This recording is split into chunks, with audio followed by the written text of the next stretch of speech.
우리 사도신경으로 신앙 고백하겠습니다. 나는 전능하신 아버지 하나님, 천지의 창조주를 믿습니다. 나는 그의 유일하신 아들 우리 주 예수 그리스도를 믿습니다. 그는 성령으로 잉태되어 동정녀 마리아에게서 나시고 본디오 빌라도에게 고난을 받아 십자가에 못 박혀 죽으시고 장사된 지 사흘 만에 죽은 자 가운데서 다시 살아나셨으며 하늘에 오르시어 전능하신 아버지 하나님 우편에 앉아 계시다가 거기로부터 살아있는 자와 죽은 자를 심판하러 오십니다. 나는 성령을 믿으며 거룩한 공교회와 성도의 교제와 죄를 용서받는 것과 몸의 부활과 영생을 믿습니다. 아멘.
하나님께서 이 아침 우리에게 주시는 생명의 말씀은 구약성경 이사야 30장 18절에서부터 26절까지의 말씀입니다.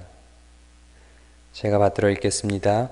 그러나 여호와께서 기다리시나니 이는 너희에게 은혜를 베풀려 하심이요 일어나시리니 이는 너희를 긍휼히 여기려 하심이라. 대저 여호와는 정의의 하나님이심이라. 그를 기다리는 자마다 복이 있도다. 시온에 거주하며 예루살렘에 거주하는 백성아, 너는 다시 통곡하지 아니할 것이라. 그가 내 부르짖는 소리로 말미암아 내게 은혜 베푸시되 그가 들으실 때에 내게 응답하시리라. 주께서 너희에게 환난의 떡과 고생의 물을 주시나 내 스승은 다시 숨기지 아니하시리니 내 눈이 내 스승을 볼 것이며 너희가 오른쪽으로 치우치든지 왼쪽으로 치우치든지 내 뒤에서 말소리가 내 귀에 들려 이르기를 이것이 바른 길이니 너희는 이리로 가라 할 것이며 또 너희가 너희 조각한 우상에 입히는 과 부어 만든 우상에 올린 금을 더럽게 하여 불결한 물건을 던짐같이 던지며 이르기를 나가라 하리라.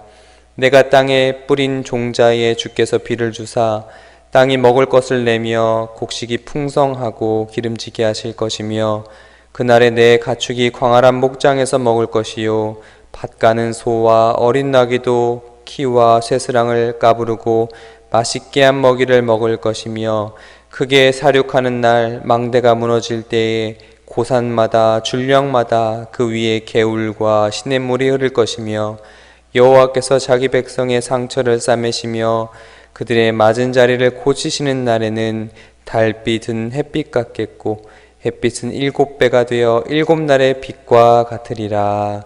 아멘. 오늘 본문의 말씀은 그러나로 시작합니다.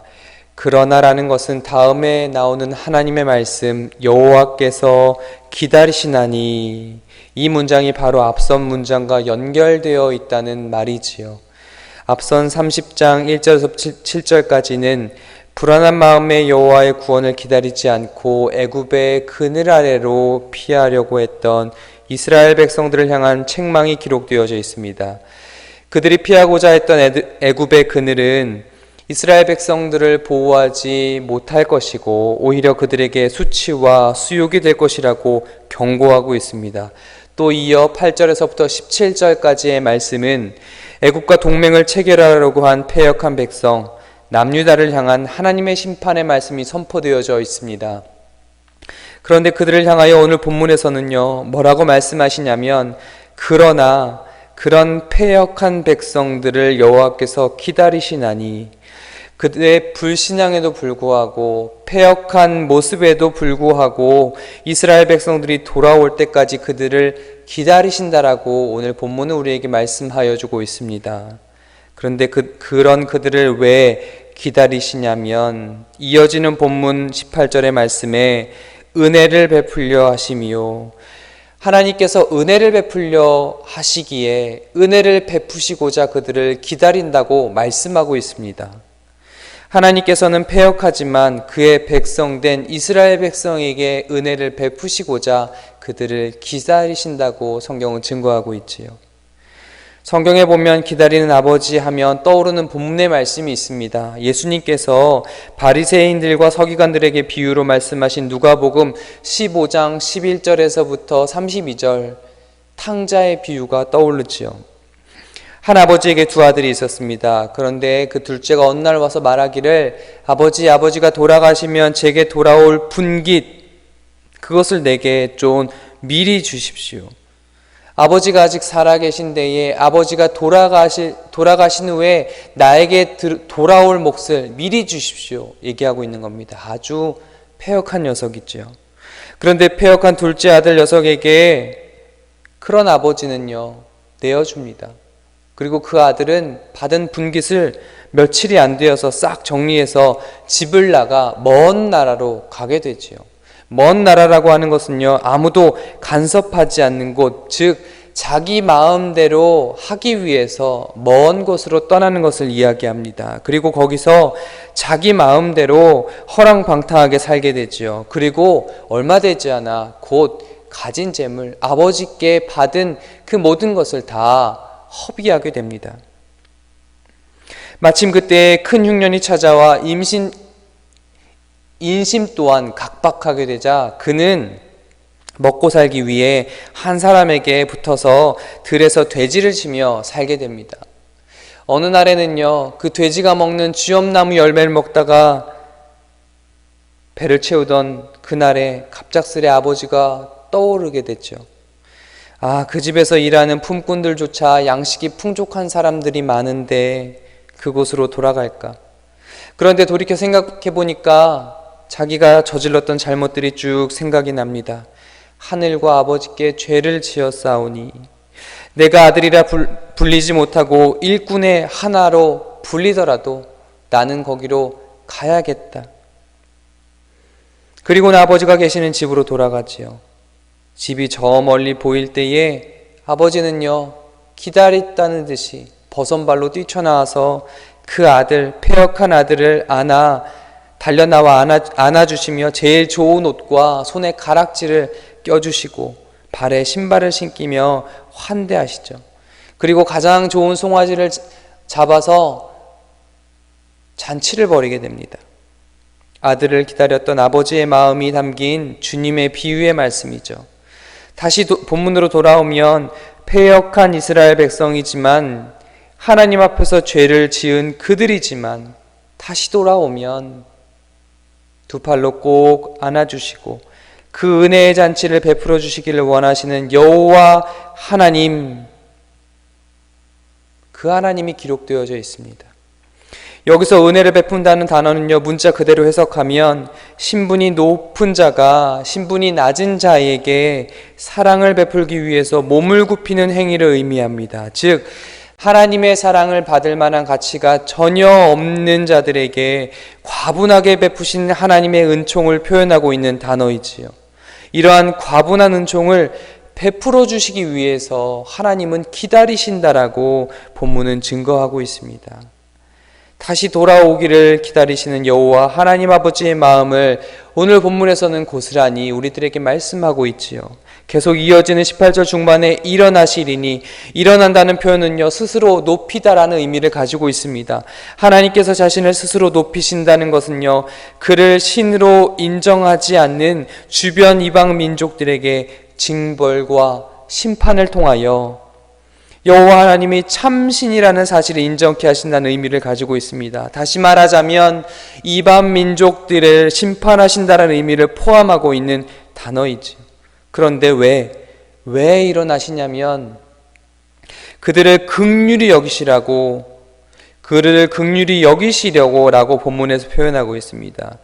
긍휼이라고 하는 것은요, 어려운 처지에 놓인 사람을 불쌍히 여겨 그 사람에게 꼭 필요한 사랑을 베푸는 것을 의미하는데, 지금 이스라엘 백성들에게 가장 필요한 것은 무엇일까요? 그들을 두렵게 걱정하게 만드는 이방 민족들, 그들을 심판하신다는 겁니다.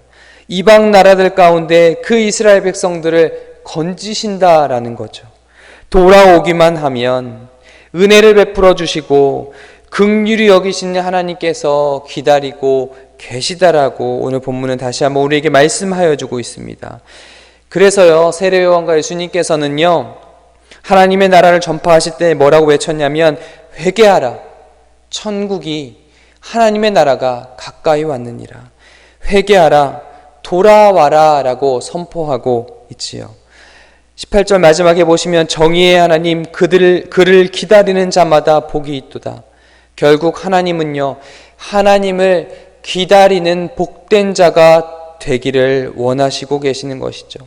아무 도움도 되지 못하는 애굽의 그늘 아래 들어가서 하나님을 모른 척하고 있는 자가 아니라 끝까지 하나님을 기다리는 자가 되기를 원하신다라고 오늘 본문은 우리에게 말씀하여 주고 있습니다.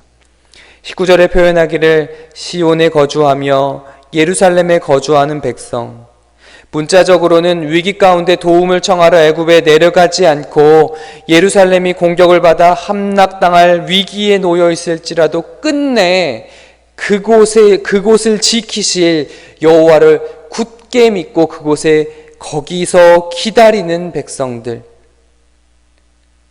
비유적으로 해석하자면 시온, 예루살렘은 하나님의 임재가 완전하신 통치하심이 이루어진 상태를 이야기하죠. 즉 하나님께 온전히 붙들림 받은 자, 때로는 그들이여 20절에 믿음으로 기다릴 때에 때로는 환난의 떡과 고생의 물을 먹겠지만 다시는 통곡하지 않을 것이고, 부르짖는 소리로 인하여 하나님께서 은혜를 베풀어 주실 것이고, 좌로나 우로나 치우쳐 길을 잃어버릴 때에 선생의 말소리가 바로 뒤에서 들려 바른 길로 갈 수 있도록 늘 지키시고 인도하실 것이다 라고 성경은 우리에게 말씀하여 주고 있습니다.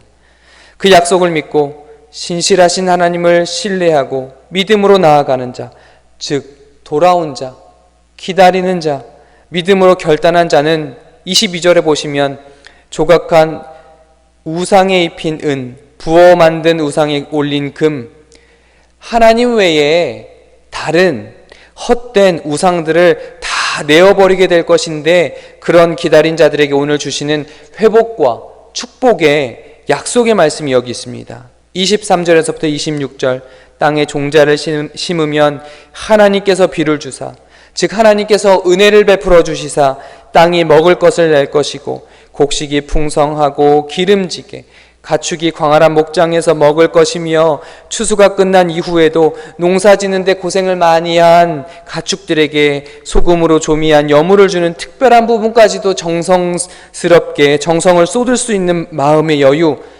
큰 번영과 번성을 누릴 것이며 하나님의 백성을 압제하고 공격하는 대적들의 강한 세력, 망대가 무너지는 날에는 하나님의 은혜의 샘이 곳곳마다 흐를 것이며 상처 입은 자리는 여호와 라파, 즉 사람의 힘이 아니라 여호와의 강권적인 역사하심 가운데에 치료와 용서와 회복이 이르게 될 것이며 진리의 빛이 더 이상 밝아질 수 없을 정도로 빛을 내어 어두움의 세력은 완전히 소멸되게 될 것이고 오로지 진리의 빛이 온 땅에 두루 덮이게 될 것을 하나님께서는 오늘 본문 말씀을 통하여 우리들에게 약속하고 계십니다.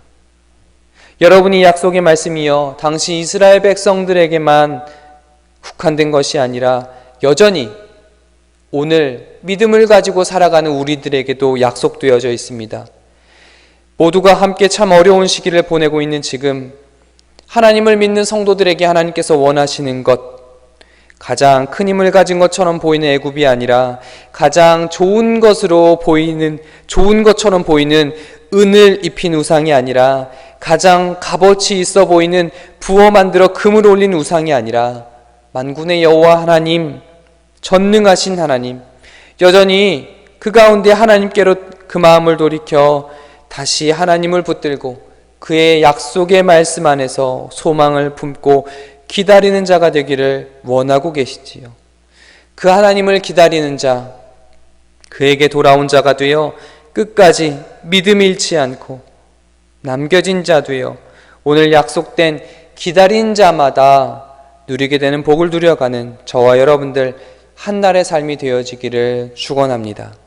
이 말씀으로 오늘 하루 그리고 우리의 모든 믿음의 여정 가운데 승리하고 약속된 복을 누려나가는 여러분들 주 안에 모든 권속들이 되어지기를 간절히 축원합니다. 이것이 오늘 우리에게 주시는 하나님의 말씀입니다. 함께 기도하겠습니다.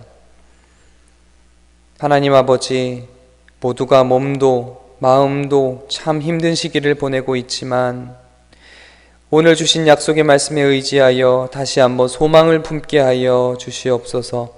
신실하신 하나님을 의지하며 그 약속의 말씀 굳게 붙잡고 승리하는 주의 백성들이 되게 하여 주시옵소서.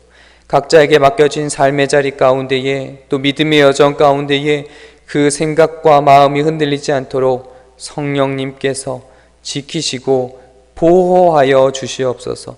지금의 시간들 가운데 여전히 담겨진 하나님 아버지의 마음을 알게 하옵시기를 간절히 원하오며 예수님의 이름으로 기도드립니다. 아멘.